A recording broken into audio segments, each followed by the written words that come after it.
Yes. Okay, come on now. That's not very good. Is everybody to get ready to start the show? Yay! All right, everybody. My name is Michelle, and this is Dawson, otherwise known as Brand X, for the next 15, 20 minutes or so. Right on. Thank you. Finally, somebody to boo Brand X.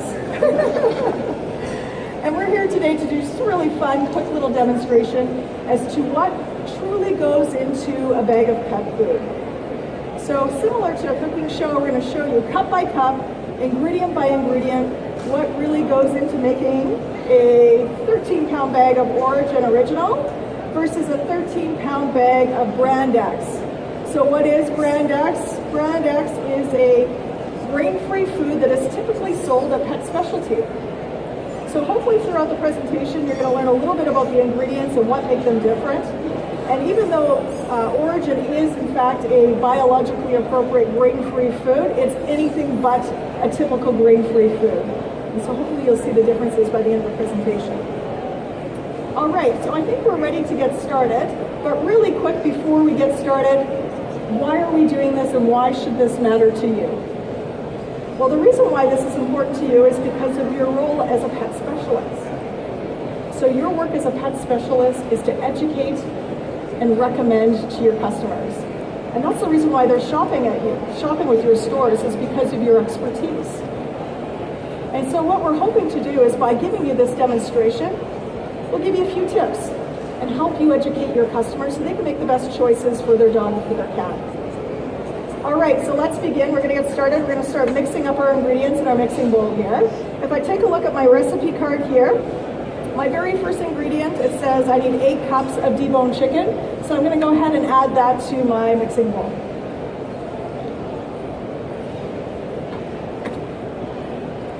So this deboned chicken here, just to let you know, this is actually a great ingredient. This arrives to our kitchens fresh. The only means of preservation is refrigeration. And it's also not just the muscle meat, it also comes in whole prey ratios. So we're using the meat, the organs, as well as the cartilage. It's a nice natural way to supplement a dog. So we're going to talk a little bit about that later. Let's move on to Brand X and find out what the first ingredient is in Brand X. First up for Brand X is 10 cups of deboned chicken. Easy there, Brand X. You nearly got me.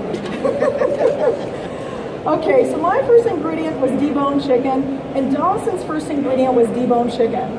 But obviously, clearly, these two ingredients look different. And that's unfortunately the trick about pet foods, is because deboned chicken isn't all equal. Deboned chicken can be fresh like I have here. Deboned chicken can be a raw or a frozen ingredient. Or it could be like what Dawson has here, which is 4 parts water and 1 part dried chicken. Another thing you should know about Dawson's ingredient here is that it's also not a whole prey ingredient, so it's missing the benefits of the organs as well as the cartilage. All right, so let's move on to the next item on my recipe card. If I take a look here, it looks like I've got turkey up next. So I'm going to add 5 cups of fresh turkey. So again, just like the chicken ingredient, this ingredient comes to our kitchens fresh. It comes in whole prey ratios with the organ meats as well as the cartilage. And this ingredient comes from trusted local suppliers, so a great supplier for these ingredients. So Dawson, what's the next ingredient on your list? Next, I have 6 cups of chicken and turkey meal. All right, so there's a few things that you need to know about Dawson's ingredients. So he's added in chicken and turkey meal. These meals come from conventional meals. A few things you should know. The first is that these meals have been cooked at a rendering plant. So the rendering plant, they cook their ingredients at a really high temperature.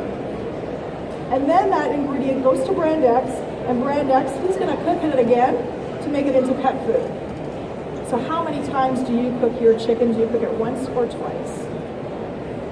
The second thing about this ingredient you should know about is what actually goes into that ingredient. So here's how the traditional or conventional meals are made. So the animal goes to slaughter. The cuts of meat, that goes to the grocery store. So what's left over? You've got the carcass, you've got the bone, as well as a little bit of meat that's on the bone. That is what's going into meals. And this is actually a really unbalanced ingredient. So really aren't using what's called a Category 3 meal. They're using Category 2. Category 2 isn't necessarily past fit for human consumption. So the animals that go in there have not been certified by a vet as past fit for human consumption. So what goes into our foods here, everything is 100% deemed fit for human consumption. All right, so now that we've talked about Brand X's meals, we're going to move along to the next ingredient on the origin panel, which is nestled eggs. So I'm going to go ahead and add those. These eggs are cage-free eggs, and they're also sourced fresh and locally. Egg, by the way, is an ingredient that's actually by the perfect protein source. So it has the perfect amino acid profile. So eggs are a great ingredient for dogs and cats. Dawson, do you have any egg in your food? Yes, I have 1 cup of dried egg.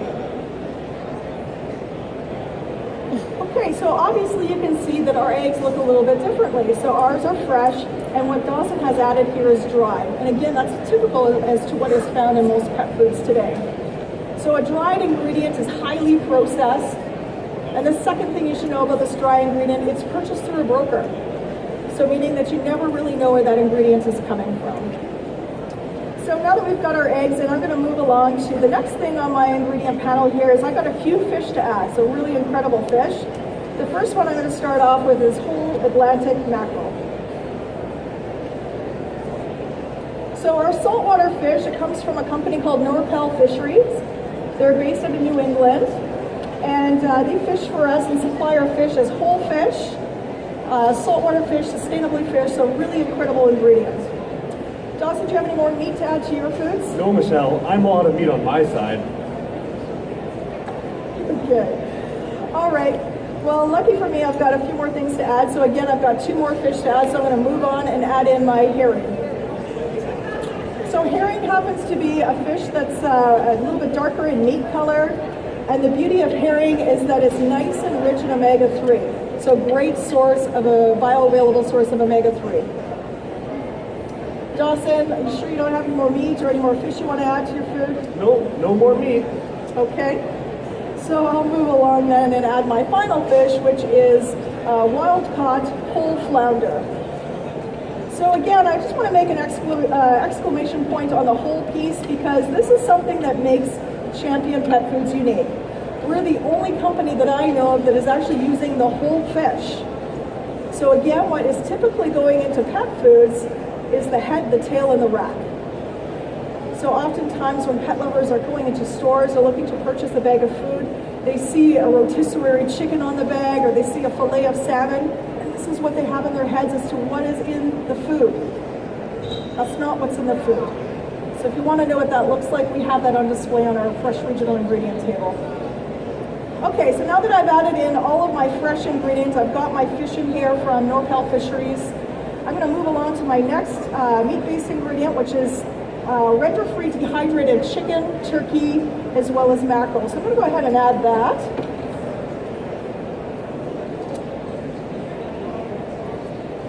So this here looks kind of similar to the meals that Dawson has added in, but this is actually a pretty special ingredient. So just a quick word on this. These ingredients have been custom made for us.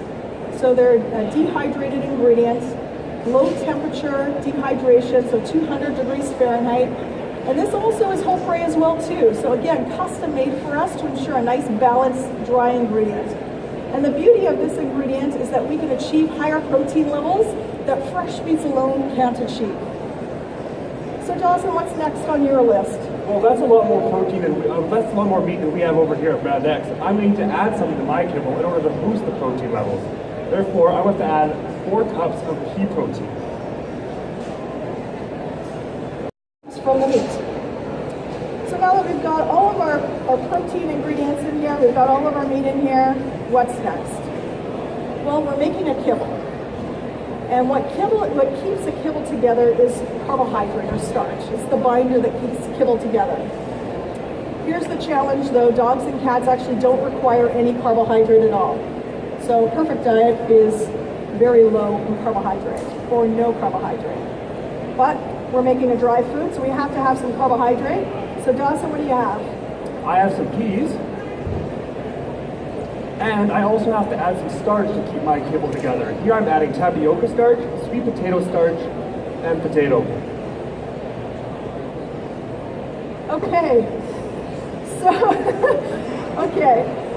So again, we want to talk a little bit about these ingredients because this is important to know about pet foods. When it comes to carbohydrate, there's two questions you need to ask yourself. The first one is how much, and the second is how fast. Today's pet foods have as high as 40 to 60% carbohydrate. They're packed full of carbohydrate. This leads to all sorts of health issues in our pets. So what's best is nice and low carb. The second thing is how fast. So today's foods, typically they feature things like Dawson has just added. So tapioca powder, potato starches. These are really, I've got a nice blend of different ingredients that I'm using. So I'm using a combination of lentils, chickpeas, some beans in there, some peas in there, some fruits and vegetables, so things like butternut squash, pumpkin, greens, apples, and pears. These are all nice and low on the glycemic index.